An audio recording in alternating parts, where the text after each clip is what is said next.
On the show today, we have Dr. Asao Inoue, who is a professor of rhetoric and composition at Arizona State University, where he teaches undergraduate writing and communications courses. He is the 2019 chair of the Conference on College Composition and Communication. His scholarship and research deals with anti-racist writing assessment and teaching.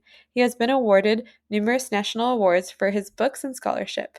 His most recent book, Cripping Labor-Based Grading for More Equity in Literacy Courses, expands his work in past books on labor-based grading. Currently, he is completing a new book titled A Guide to Anti-Racist Orientations in Writing Courses. It's going to be an exciting episode. Let's dive in. I'm educational justice coach Lindsay Lyons, and here on the Time for Teachership podcast, we learn how to inspire educational innovation for racial and gender justice, design curricula grounded in student voice, and build capacity for shared leadership. I'm a former teacher leader turned instructional coach. I'm striving to live a life full of learning, running, baking, traveling, and parenting because we can be rockstar educators and be full human beings. If you're a principal, assistant superintendent, curriculum director, instructional coach, or teacher who enjoys nerding out about co-created curriculum with students, I made this show for you. Here we go. Asao, welcome to the Time for Teachership podcast. Thank you. Great to be here. Honored to be here. Thanks. I'm so incredibly excited for this conversation. I've been telling everyone I know that I get to talk to you today. So I'm curious to know, beyond the kind of professional bio, is there something you want listeners to either know about you or just kind of keep in mind as we enter our conversation today? I don't know. I mean, knowing that your listeners are probably mostly K through 12 or secondary educators. I mean, obviously, I'm a college professor, and I don't teach in the public schools or in secondary. Of course, I've worked with lots of secondary teachers over the years, and I have a really close affinity with that work, knowing that it's probably 3 times as hard as my work as a teacher. But anyway, I don't think so. I try very hard in all that I do in my scholarship and research and my teaching to always try to be as student-centered and thinking about students' experiences rather than thinking about, and I know that this can be touchy, rather than thinking about a teacher's labor and needs. That is important. It is absolutely important, but that's usually my priority, and it may come out in what we talk about, which is, I think, first, what are the students' experiences and how can I afford them as much rich experience as possible, and then what does that mean in terms of my workload and my labor and I'm fortunate in my profession that I don't have a heavy load of students to teach every semester, and I have generous enough breaks in the academic year to be able to think and reflect upon my teaching and so forth. And I know not everybody gets that. In fact, probably most teachers don't get those luxuries. So I know I'm very lucky to have that. That is really, that's very self-aware as a college professor to name that, because that's not common. Yeah. Thank you for framing that for us. Yeah. And I think so much of your work is I'm really curious to hear your question here, but I think it comes through in your work. I mean, your answer here is the idea of freedom dreaming. I love starting grounding conversations in this. So Dr. Bettina Love describes freedom dreaming as dreams grounded in the critique of injustice. And so considering your work, considering all that you do, and what's that big dream that you hold for the field of education? If we're thinking about, I'm going to use the field of education writ really large, so not just secondary, but post-secondary also. I kind of feel like there's, brother and sister or something, siblings in a house, in an academic house. So I'm going to think large. I think my dream for education is that we somehow try to let go of the standards that colonize us while hanging on to the expectations that teachers have and students have that create rigor and meaningful and joyful learning experiences and make a world a bigger and better place. I think a lot of education, a lot of teaching, a lot of what we have to do or required to do because a school or a university or a program requires it through outcomes and other things, confines learning. And it confines students and relegates some students to certain places and others, and really tries to create little cogs that all kind of look and sound and do the same things. That's really great for a corporate machine. It's really great for a society that has all these things neatly put out, but that's not the way the world really works. And it's certainly not an interesting and joyful one that's complex and offers lots of different ways to understand things, experience the world, etc., and language. So I think that's what I'd like to see is this letting go of institutionalized standards. That is, standards really serve institutions, whereas expectations serve people. And I can have my expectations as a teacher. A student can have their expectations for their learning, but those are not necessarily the same things as institutional standards. I love this so much. Okay, thank you for this grounding. This is really helpful because it isn't just like we're releasing the challenge or we're releasing the expectations, right? We're keeping those because the standards serve institutions. Okay, this is Yeah. really helpful. I am curious. I think with often very, very common challenge for me in coaching around grading, assessment, rubrics, any of the kind of assessments, uh, habitus, like as you described, right? Is like there are some mindset shifts that we have to overcome before we can even get to the thing of like, how do we do the thing? And so I'm curious to know, are there mindset shifts that you have either coached on, helped illuminate, had yourself that's really like kind of a foundation for what you eventually like help people to do? Well, I mean, of course, my center, my research center is language and teaching writing and communication in the college setting. So, of course, language is at the center of some of the mindset shifts that I would call those things. So, for instance, when I'm working with teachers, college teachers or whatever, one mindset shift that we have to try to figure out how to make, and we each do it differently because we're all have different relations to this, is to that standardized edited American English that tends to be like the gold standard. This is how you succeed. This is how you're going to get taken seriously. This is how you get your A's. This is how you get your scholarships. And that all those things are not untrue. There's an element of truth to them, but like all misinformation, that element of truth hides other stuff that is so untrue and so bad for us. And that's the shift that we have to make, which is that just because we can have an element of truth to say, oh, standardized edited American English, there's some good things that can offer somebody in a world that's racist and white supremacist, but that in alone should tell us that it carries with it a lot of bad stuff. So I'm not one to say, oh, we should never teach that. It should not be in our classrooms. I don't think that's true. I think I get read that way a lot, but that's only because I'm critical of that, and I'm not going to just simply let my students blindly reproduce it.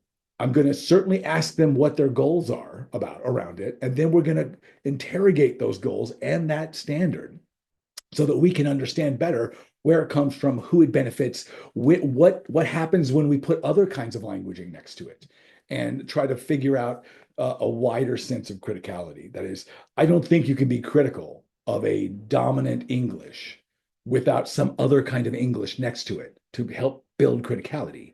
That's how you create distance, right? It's like trying to work on a ship like out in the ocean while you're using it and you're like while you're on the deck and the engines are pumping and you have to get off that ship and you have to look at it from another angle to see what is it really able to do? What is it limit? How is it limiting us? What's it orienting us in the world to see and understand? And then we realize, oh, there's so much other stuff out there. So other ways to be oriented.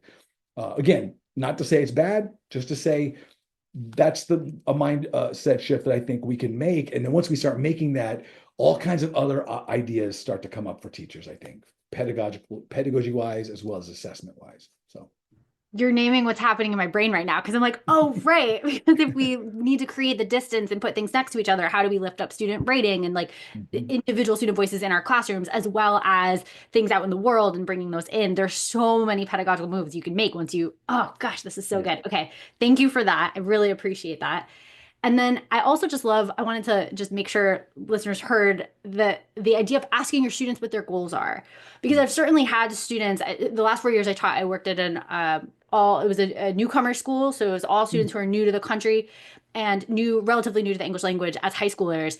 And there were many students who were like, I need to get into college, and so I need to write this way, and I need to, you know what I mean? Like all of these things. And I was like, okay, how do we do this and be critical? And so I really appreciate that you can invite students to name the goals, and then you can help interrogate the goals and create that space for the criticality. I just love the both and.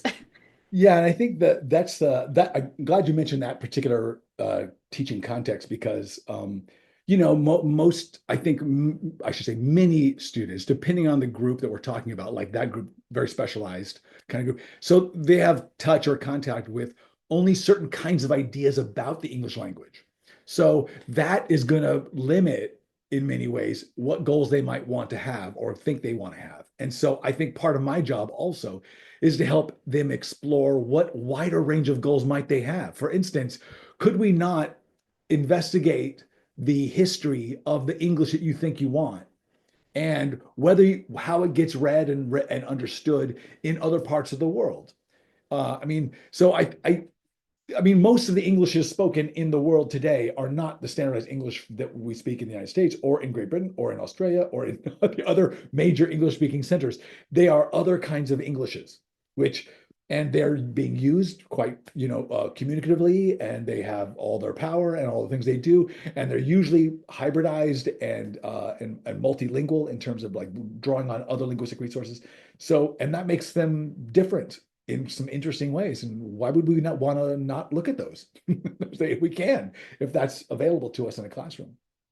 Absolutely. I mean, I think that also speaks to the idea of engagement, right? When we say, oh, students are disengaged or whatever, like here's exactly how to bring in the engagement while doing critical thought and criticality and all of the things. I mean, that it's like a twofer. Like, yes, let's do this. I'm glad you mentioned engagement because I feel like one element, this is not the only thing I think, but about engagement, but I think one crucial or one dynamic I've noticed about student engagement, and this is granted, this is college students, so they've already gone through 12 years perhaps of public schooling or some kind of schooling before they get to me, so they're indoctrinated in certain ways. But I feel like from my observations that oftentimes students are when they know and they feel that they are being institutionalized, when that is through things like standards and stuff like that and other practices in our classrooms, then they become less engaged because it feels panoptic. It feels like they're being manipulated because they are. and it ceases to become about what is inside me that I want to learn about here, or what do I get energized about, or how do I grow and develop alongside my colleagues next to me? How do I help them in their learning? It's not about that. It's about follow this standard, achieve these things here that we've already listed for you. And that's what didn't require them to be there to figure those things out. And I think all learning requires students to be there to figure out what we're going to do and why we're going to accomplish it. And that's really hard, I know, to do in systems that have so many students and that you don't have a lot of time. But that in itself is an institutional problem that I think we could solve. But it's a problem created by institutions that have certain kinds of regulations on, oh, here's when things start, here's when they end, and all of that stuff. So yeah, absolutely. And it makes me think about like the difference between standardized based grading and dimension based grading, which I don't know if that I can't know for sure if that's a term you coined, you can tell me, but I loved it because I was just like, this, I've never been exposed to this language. This is exactly it. And it divorces kind of the things you've described, right? As like the standards for institutions and the idea that expectations serve us and our students. I I'm curious about kind of this idea of like what the difference is, but then also this idea of the reader writer dynamic and the interplay that you describe. I think it speaks to kind of what you're saying, right? Is like you have to be here, and I, as the reader, am important, and my understanding of the writing is important, and that makes kind of the dimension. I don't know if I understand that right. I'm gonna let you talk. yeah, no, you got it. So the biggest difference between, first of all, dimension-based rubrics and standards-based rubrics. So I got I didn't realize I was doing this for like about a decade until I turned around and realized, oh wait, my rubrics aren't rubrics. They're not the same as the rubrics that when I see in books or other places, a rubric or whatever, like a value rubric or whatever. They were dimension based. And that came naturally out of my pedagogy, out of the work I'm doing. But so then I started to frame, well, these are dimensions. They're not lists of expectations that a student has to meet, like a little outcome, a tiny outcome. So when I was doing that work, I found some work in secondary ed that looked at that coined single point rubrics. I'm sure some of your rubrics. So it's kind of like a single point rubric, the dimension based rubric, but they're really dimensions that get readers to ask a question about some aspect or dimension of the writing in front of them, the languaging in front of them, as opposed to standards-based, which I'm sure everyone knows. They're often in grids. They often have points or letter grades attached to them. This is an A. Here are the characters that here's a B or whatever. And then they're going to be divided by the whatever dimensions that are being looked at, decided upon. So I find that there's certainly some advantages to standards-based rubrics, but and I understand how some teachers may have to use them because of departmental or school requirements and such. But there may be ways to critically analyze and critique them with students that would be meaningful, academic and learning activities. But for me, dimension-based rubrics are much more powerful when it comes to providing feedback, because they stop judging students and their writing in the ways that students are used to. That is, you did this right, or do this instead. Instead, they ask for the reader's rich experience of the text. So, what was my experience along this dimension? And now my feedback to the writer is much more about my languaging habits and how I'm interpreting this, what I'm bringing to this text, and what I'm not, and what I expected, and what I didn't get, or what I did get, and so forth. So of course you're saying this is confusing because I thought you were going to tell me this thing up front, and you didn't tell that to me, but you told it to me on page 10 or 7 or whatever. So those things come out in that. But really, the main thrust of what I find useful for feedback from dimension-based rubrics is the reader's experience, that sort of rich, thick kind of commentary on it. And I do this through a kind of Lectio Divina kind of exercise with students, where we read 1 or 2 pages, depending on how long it is. Let's say it's a 3-page piece that they're going to give feedback on. They read 1 page. They pause for 5 minutes and they write, what did I just hear in that last page? What was the most salient or important things that I thought was, what am I confused by and why? And it's the whys in all those that really matter, because that's what pulls out the reader's, habits of language, their training, the thing. And I tell them, if you have a model in your head in mind, a particular author, a particular text, a particular lesson, say it. Don't hide it in with abstract terms. Just tell us, I'm thinking about George Orwell here. Because I only read Animal Farm. That's all I know, and this is what I'm looking at, and this is what I'm comparing. That is really meaningful information to a writer. So it's that those things help bring out, and that's what I find the most important thing about judgment, which in classrooms, which is we got to find a way to divorce it from somehow this idea that assessing a piece of writing or giving it feedback, whether it's peer or teacher, is somehow this exercise in determining whether the student is right or wrong, and what does the student do next. That is not my job as a teacher, nor is it a peer's job to tell a writer what to do. Our job is to give them our responses, our reactions to their languaging. Their job is to figure out from that rich information, what do I do next?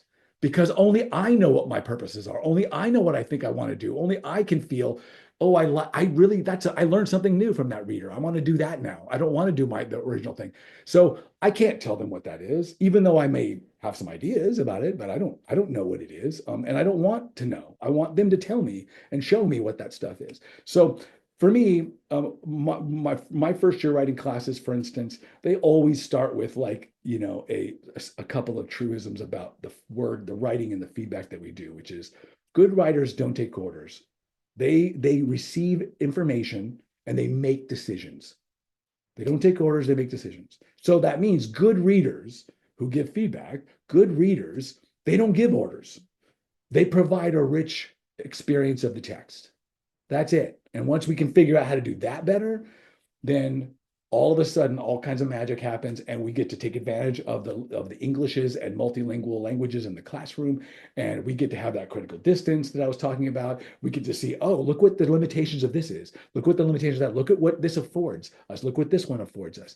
And then what do you want to do? What's the next step for you? Like, and this is where, if we have an institutional standard, now I got to say, you got to do this. I don't want to do that. Why would I don't want, it's like putting a big juicy cake on the table and saying, doesn't that look delicious? What do you think it tastes like? And then go, you can't have it. I'm going to eat this cake because I'm the only one that can qualify to eat this cake. You can't eat the cake, but I can eat the cake. You can watch me eat the cake. You can appreciate how I eat the cake, but you don't get to have any cake yet. You guys, it's going to take about 5 more years of schooling before you can have some cake.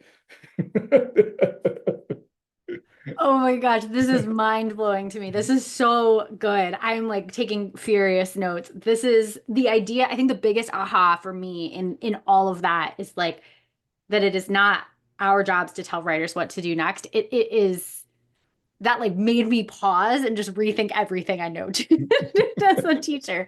So thank you for that. Yeah, I love yeah, that. yeah. I love that analogy to the cake too. Yeah, yeah. And I think the best thing that a teacher can do is be really honest with themselves about their feedback that they give. And I'm not trying to criticize anyone because I put myself in the same category. And I would say, all you've got to do is ask yourself, how magical do I think my feedback is? Do I really think that what I tell a student is going to change their way of languaging that they've acquired over how many years from family members, loved ones, churches, the neighborhood? Why do I think I'm that? Now, I'm not saying I'm not powerful in many ways. I certainly am as a professor or as a teacher, but I don't want that. I don't want to wield that kind of power. Like, I'm the one who's going to save you from your language problems. Like, instead, I'd rather be another soul on the road of your language journey. And you meet me, and you take what you can take today, and you continue to walk on that journey, on that road, and find out what else you can learn from the next person. Hi, this is Leah popping in to share the free resource for this episode, a staff meeting agenda. You can find it at the blog post for this episode, www.lindsayBethlyons.com/209. Now back to the show. Yeah, I think it speaks to like such a like an inquiry based type of teaching. Like Mhm. I mean, just this idea that I mean, I'm imagining, right, if I were to go back in the high school classroom, which now you're making me want to, just like give me a class again. I want to try out to be better as a teacher. This like journey is such a cool concept because I imagine you get the feedback from the rich reading experience, right? And it's here are the things that I have in my brain of things that I want to do based on what I already know, but then also maybe that I want to explore in other writers or Mhm. people in my community. Like, oh, I really like how my mom has this like languaging around this like thing. Mhm. I want to try to bring that in or so, right? Like, I think there's avenues for further inquiry in the spaces that kids already inhabit, people already inhabit. I think that would be so fun to play with. Yeah, for years, in first year writing courses, I changed my practice from having a portfolio at the end of the semester where it was a combination, it was a compiling of their best stuff and then a reflection on, well, what did I learn here? What do I still got to work on?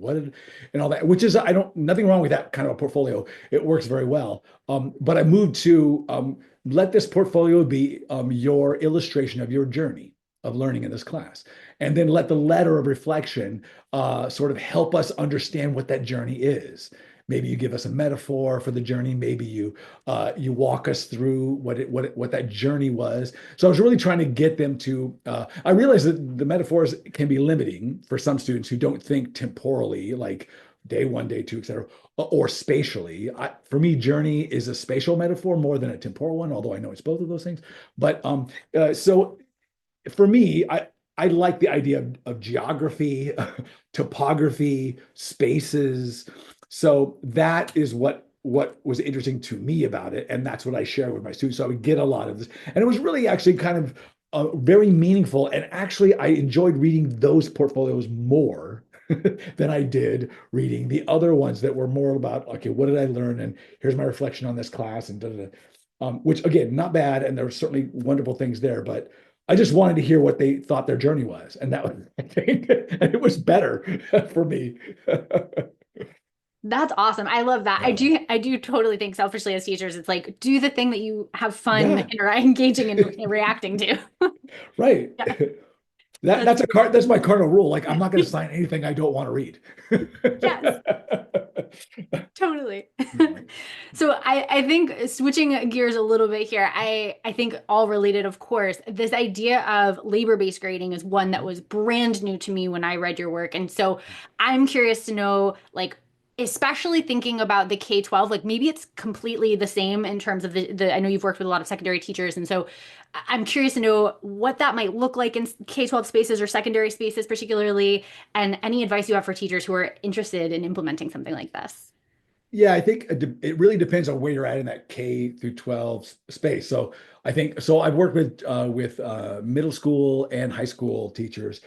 Obviously, the farther in that journey you get, the older the students are, the more they're able to negotiate a little better, and so it's easier. I think in that way. From there, again, depends on your context. I think some schools have really engaged parents and those parents have very particular ideas about what you're supposed to be doing with their students in your classrooms, despite the fact that probably most of them don't have any degrees in education or in college. But it's their students. I get it. It's their kids. They have a right to be a part of that. um so I would say, that caveated, I would say that labor-based grading is really about making a set of negotiated agreements with students and perhaps with their parents about what labor will equal what grade. So this can be done in a number of ways. I use a contract system where we get to use the contract as a way to sort of say, here is what we're trying to do and why we're doing it. And then here's how the grade gets figured out. That has worked very well for me. And it's only about labor. Now, you can do hybrid contracts where up to a certain grade, which in the past when I did them, it was up to a B.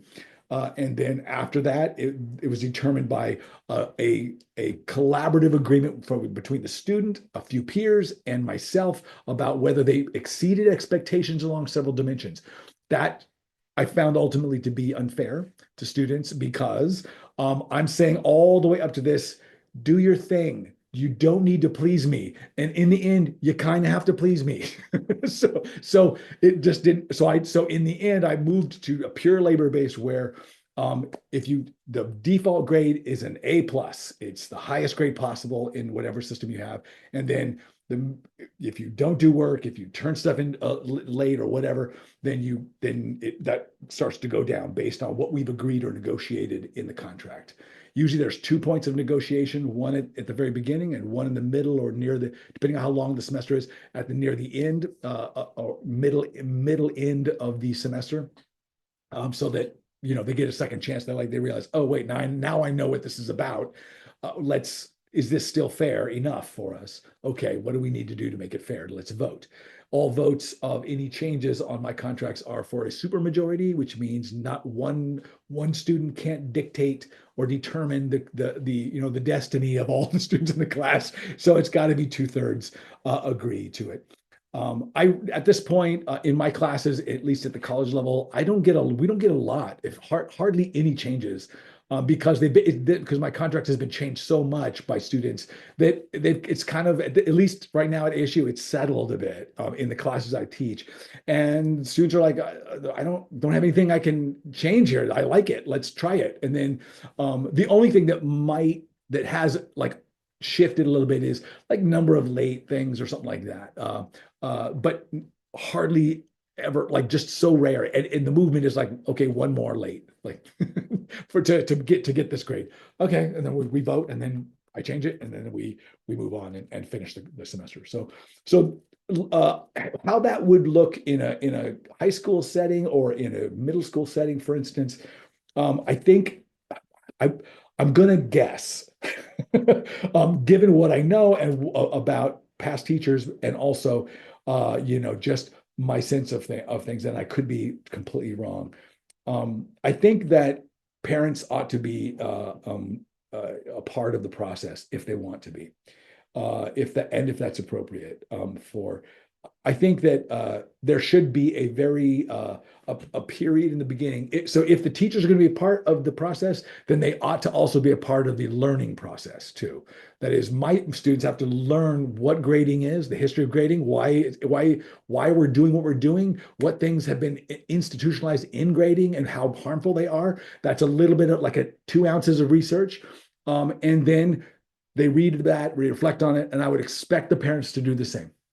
I would say there's just no way you can be a part of these negotiations if you're coming in with no knowledge of what we're negotiating. It doesn't make any sense. So you just gum up the works too much. You're just uninformed. So here's how to be informed. Here's the stuff we're looking at. Please look at it. And and then you can engage also with it. And I would encourage you to do so. That's how I would do it if I were in say a high school or middle school. And I've had a few teachers in the past who did that kind of stuff with.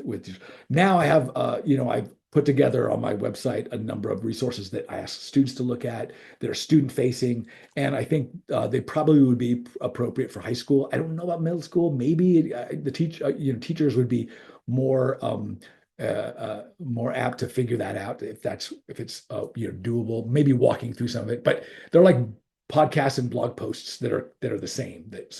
And they sort of just walk through these things. And then we along with that, I think it is for me these days vital that my negotiations with students are also coupled with parallel activities in which we negotiate our charter for compassion, how we're going to work with each other on all the work in the class, including the contract, but also our feedback, also the activities in the class and outside the class.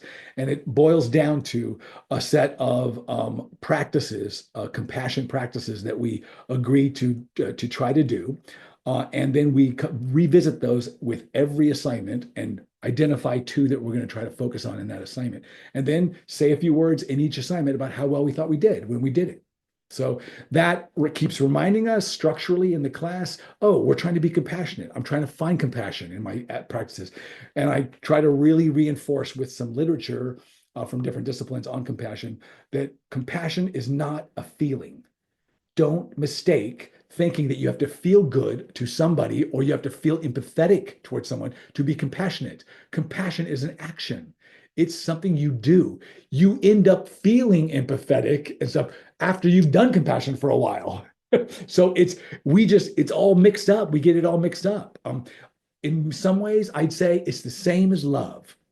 We can have feelings of love towards somebody immediately for all kinds of biological reasons, but real long-standing sustainable love is something you build every day with somebody, and it's through the experiences and the things you do and commit to each other, and that is actions. So for me, the emotions and the feelings are wonderful to have, but they're really not the main ingredient in a class for compassion. It is, let's figure out what can we do and notice in others when we can say, oh, they're trying to be compassionate, I'm trying to be compassionate, regardless of how we feel about each other or what we feel about it. So that has been a really big game changer for me because it means we get such a wide table to work on because we're so generous with each other because we know we're all trying to be compassionate and we're working on it with every assignment. So compassion practices along with that charter with the contract itself really work together in my classes.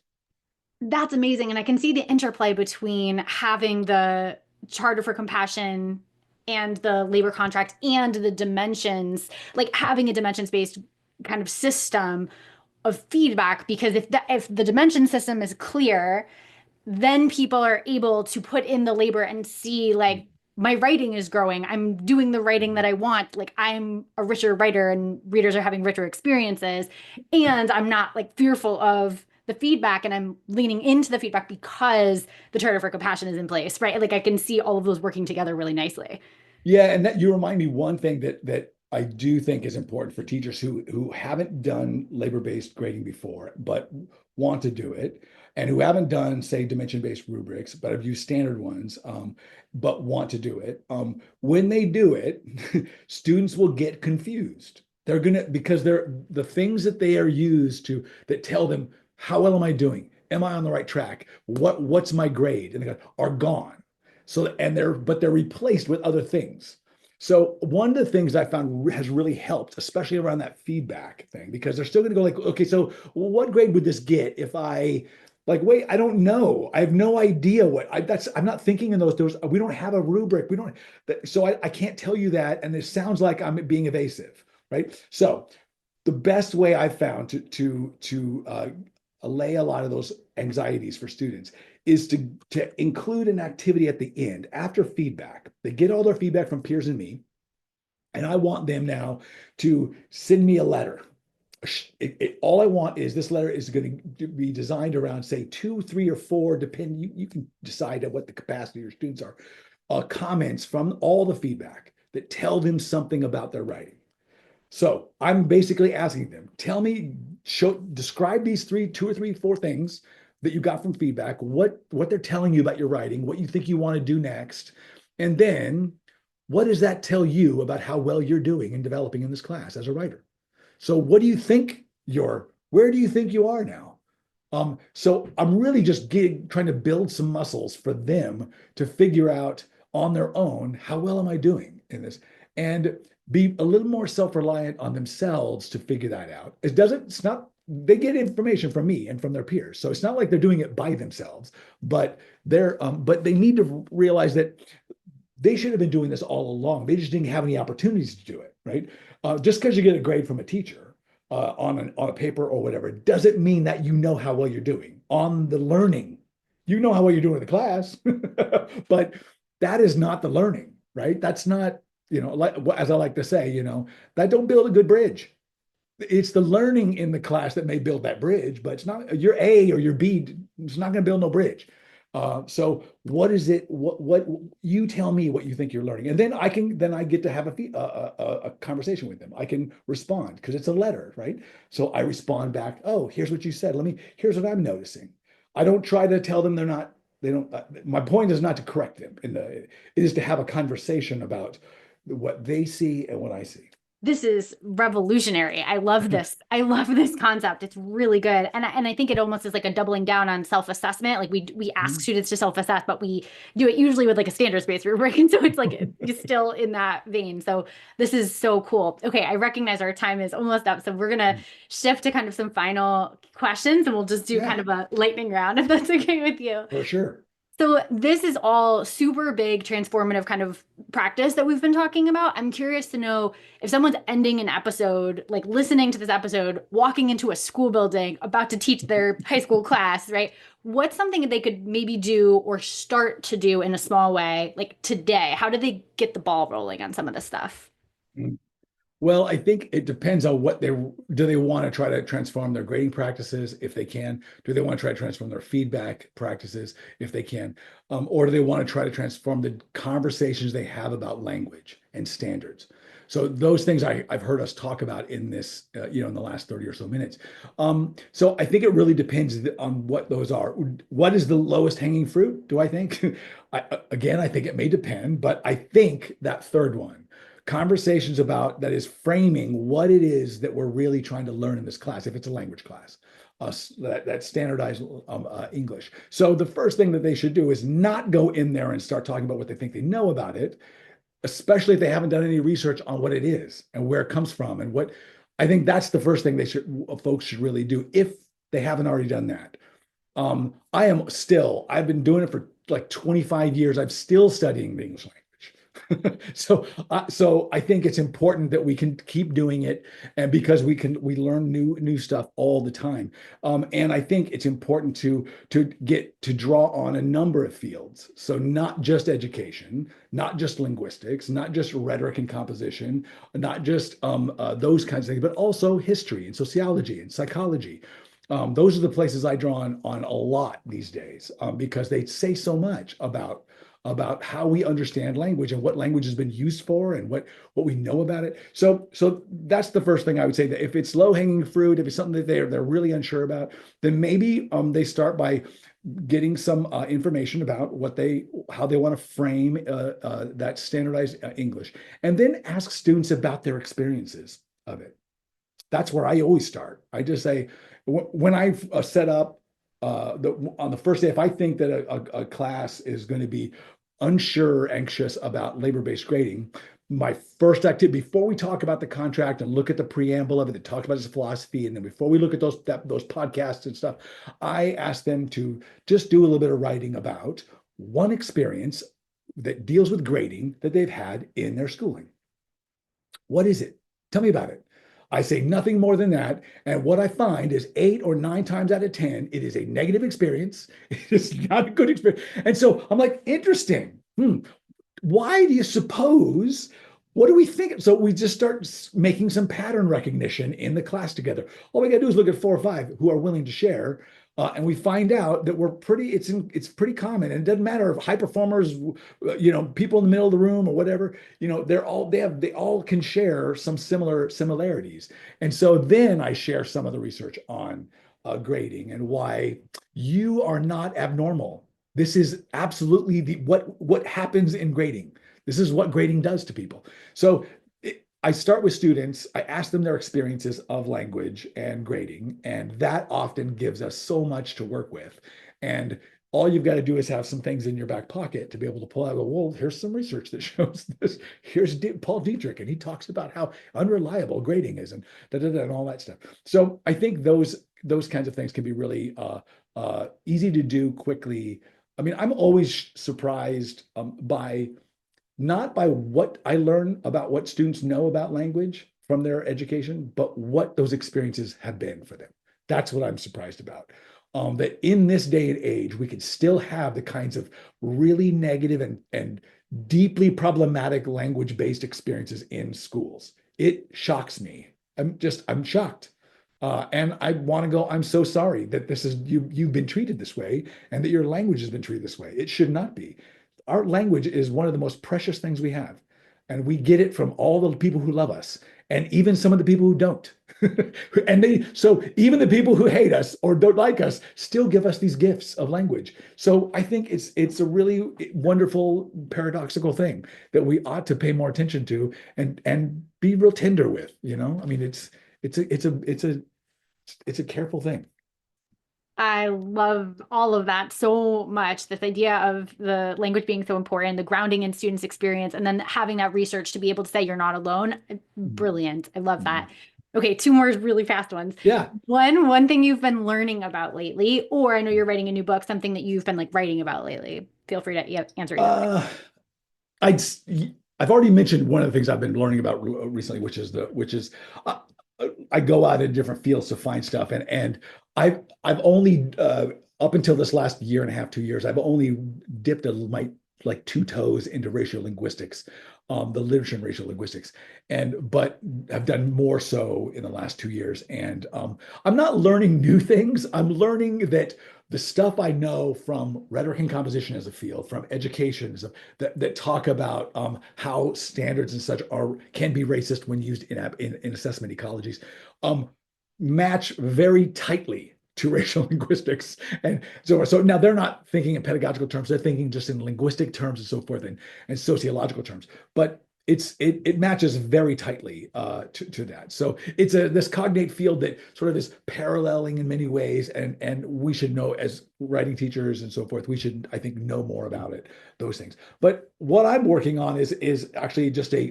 guide for college and high school teachers who want to have anti-racist orientations to language in their teaching.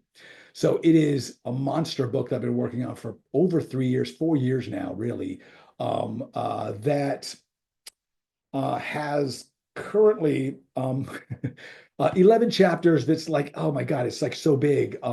None of those chapters are small chapters. So it's completed, but I'm working through it again, thinking, was I doing the right thing? This started out as a book on how to teach anti-racist grammar. Because I got that question so much, okay, but I have to teach grammar, so how do I do it in a way that's anti-racist? And I started writing that book, and a year and a half later, I scrapped half of that draft and said, I can't do this. This is not the thing I'm interested in. I can't.